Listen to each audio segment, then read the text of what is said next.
আমি তুলসী। এইটি আমার ইউটিউব চ্যানেলের প্রথম ভিডিও। আমি কিছু কিছু ভিডিও আপনাদের সঙ্গে শেয়ার করব।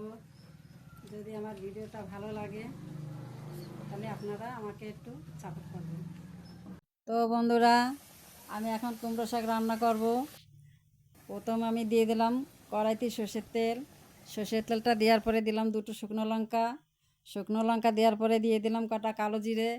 কালো জিরে দেওয়ার পরে রসুন কুচি দিয়ে ভালো করে ভেজে এই যে আমি কুমড়ো শাক, লঙ্কা, তারপরে আলু কাটে রাখছিলাম সেইটা এই যে এখন আবার কড়াইতে বসাই দিলাম। কুমড়ো শাকটা লাড়াই চাড়াইয়ে পরিমাণ মতন লবণ, পরিমাণ মতন হলুদ দিয়ে একটু ভালো করে লাড়াই চাড়ায় আবার একটু জল দিয়ে ঢেকে দিলাম। ঢেকে দেওয়ার পরে কিছুক্ষণ বাদে আবার ঢাকনাটা উঠাইয়ে আবার একটু লাড়াই চাড়া আবার একটু ঢেকে দিয়ে কিছুক্ষণ বাদে নামাই নিলাম। আমার কুমড়ো শাকটা তৈরি।